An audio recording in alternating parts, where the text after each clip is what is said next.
यार ये जिन्नात सिर्फ औरतों पर ही क्यों आशिक होते हैं? आज अपनी वीडियो में हम इसकी खोज करेंगे।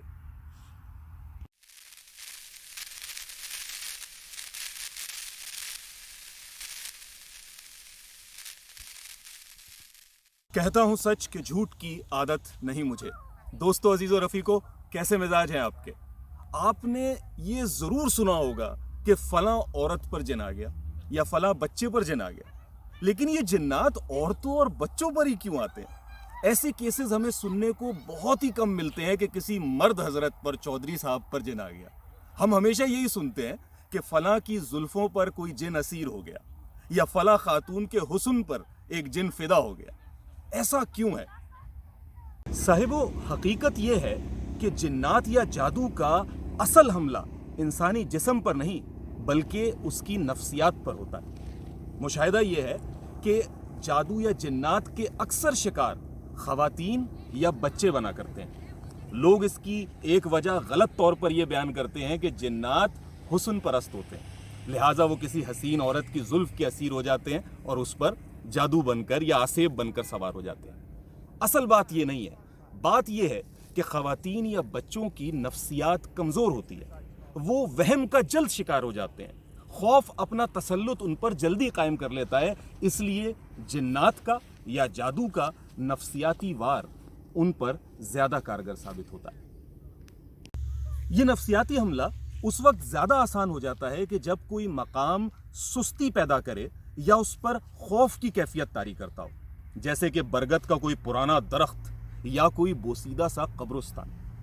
जैसे बरगद के दरख्त के नीचे जब नाइट्रोजन एब्जॉर्ब करता है दरख्त और ऑक्सीजन छोड़ता है तो इंसान पर सुस्ती तारी हो जाती है। या किसी कब्रिस्तान या वीराने में इंसान खौफ का जल्द शिकार हो जाता है, उसे एक किसी गुजरते राहगीर का साया भी परेशान करता है, खौफ में मुब्तला करता है। तो ये वो मकामात होते हैं कि जहां पर जिन्नात का या जादू का हमला आसान तर हो जाता है। ये खालिस नफ्सियाती मामला है, इसलिए इसके नफ्सी उलूम और इन नफ्सी उलूम के माहिरीन भी सारी दुनिया में मौजूद हैं और ये माहिरीन हर मजहब में पाए जाते हैं। हम मुसलमानों का बाज़ औक़ात गुमान ये होता है कि शायद मुसलमान ही जिन्नात को निकाल सकते हैं या जादू का कुरान हकीम से तोड़ कर सकते हैं, लेकिन मुशाहिदा बताता है कि ऐसा नहीं है, बल्कि हर मजहब में इसके माहिरीन मौजूद हैं।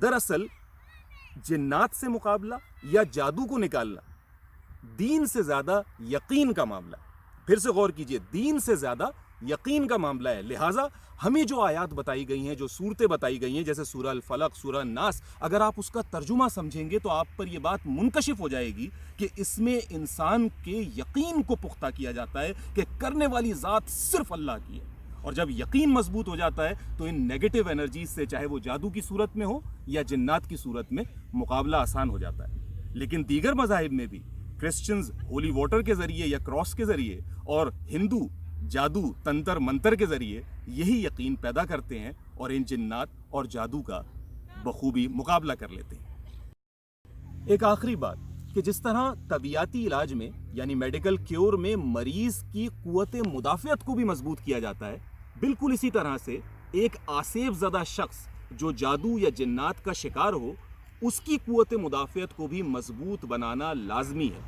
आपने सुना होगा कि कोई शख्स जिन्नात का शिकार होता है और वो किसी से इलाज कराता है, किसी पीर से, फ़कीर से, आलिम से, और वो कुछ अरसे के लिए दुरुस्त हो जाता है और फिर कुछ अरसे बाद वो उसी कैफियत का दोबारा शिकार हो जाता है। मेरा मुशाहिदा ये है कि इन केसेस के अंदर उस शख्स का इलाज तो किया जा रहा होता है रूहानी तौर पर, नफसानी तौर पर, नफ्सियाती तौर पर, लेकिन उसकी कुव्वत मुदाफ़ियत को मजबूत नहीं किया जाता। लिहाजा वो हमेशा इस खौफ के सामने सरेंडर कर देता है और जिन्नात और आसेब का दोबारा से शिकार हो जाता है। लिहाजा ये लाजमी है कि आप अपनी कुव्वत मुदाफ़ियत को भी इसमें मजबूत बनाएं और उन कुव्वतों के सामने जो नेगेटिव एनर्जीज़ हैं डट कर खड़े हो जाएं। याद रखें कि सब कुछ अल्लाह के करने से होता है और किसी की कुव्वत से करने से नहीं होता। अगर आपने ये वीडियो यहाँ तक देख ली है तो इसका एक ही मतलब है कि आपको ये वीडियो पसंद आई है। اور اگر آپ چاہتے ہیں کہ یہ ویڈیوز آپ کو ملتی رہیں تو سبسکرائب کا بٹن دبانا نہ بھولیں، اور جیسے ہی آپ سبسکرائب کریں گے تو ایک بیل آئیکن آئے گا، اسے بھی پریس کر دیجئے تاکہ میرے تمام ویڈیوز آپ تک پہنچتے رہیں۔ اس کے علاوہ کسی موضوع پر آپ چاہتے ہیں کہ میں گفتگو کروں، کوئی سوال ہے جس کا آپ جواب چاہتے ہیں، تو وہ بھی کمنٹ میں لکھنا نہ بھولیے۔ تب تک کے لیے اللہ حافظ۔